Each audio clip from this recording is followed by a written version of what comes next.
消息話，李嘉欣曾經喺某活動現場打咗洪恩幾巴掌，懦弱嘅新歡對上跋扈嘅寵妃，洪恩自然冇贏面，好快就失寵啦。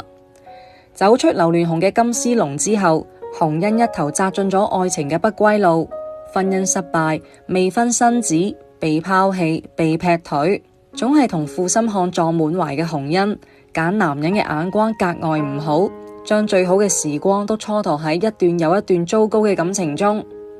2009年，38歲嘅洪恩帶住前任嘅仔嫁咗俾細佢10歲嘅張丹峰，兩人美滿咗幾年，仲生咗一位小公主。洪恩嘅辛酸愛情路似乎終於捱出頭啦，但現實就猝不及防咁俾咗佢當頭一棒。李嘉欣一語成讖，喺結婚嘅第10個年頭，丈夫張丹峰被爆疑似出軌經紀人不認，漫天嘅猜測聲中，被捲入話題中心嘅洪恩迷茫啦。點樣先可以做個聰明嘅女人？我太蠢啦！身為一代港風女神，有住傾城美貌嘅洪恩，點解成為咗渣男收集器，將人生過得咁慘？1. 美貌係一嚿敲門磚，悲慘嘅身世似乎係香港美女嘅標配，洪恩都唔例外。1971年，洪恩出生喺香港嘅一個平民家庭，佢有一個極其唔負責任嘅父親。喺佢5歲嘅時候，所謂嘅父親就拋妻棄子，一走了之，養家嘅重擔全部都壓晒喺洪母身上。佢披星戴月，獨自撫養住4個細路。洪恩自幼懂事，為咗幫母親減輕負擔，從幾歲起就開始喺街度賣花補貼家用。中學時候嘅洪恩出落得亭亭玉立，喺學校係出咗名嘅美人。抱住養家嘅諗法，洪恩開始拍攝廣告，成為咗一名模特。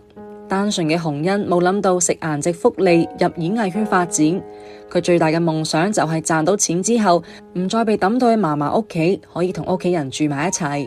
但係機會唔單止留俾有準備嘅人，都會為美貌敞開大門，招手邀請俊男靚女入去。19歲嗰年，天生麗質難自棄嘅洪恩得到導演陳新健賞識，用美貌推開咗演藝圈嘅大門。懵懂年輕嘅洪恩好似係誤闖陌生世界嘅小白兔，光怪陸離嘅新風景令佢眼花繚亂，不知所措。2. 為錢委身富豪。啱啱出道嘅時候，冇靠山同背景嘅洪恩資源並唔好，只可以出演一啲小配角。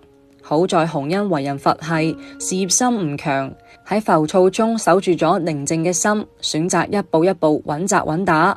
不知不覺2年過去，一個人嘅出現令到洪恩平淡嘅生活泛起咗漣漪。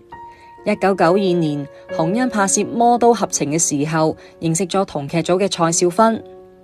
蔡少芬都係一個苦命人，同佢有住同樣糟糕嘅原生家庭。更加雪上加霜嘅係，蔡少芬嘅母親嗜賭成性，為咗滿足一己私欲，佢甚至威逼利誘，叫蔡少芬做咗劉鑾雄嘅情人。劉鑾雄係香港有名嘅風流富翁，後宮佳麗無數，被稱為女星收割機。同洪恩交好之後，蔡少芬將佢介紹咗俾劉鑾雄，既係為咗顧寵，都係為咗令到好閨蜜有一個傍身之所。被簽入劉鑾雄公司嘅洪恩開始轉運，資源慢慢都好咗起身。1993年，洪恩參演咗《原振俠》，自此結下咗佢同李嘉欣嘅孽緣。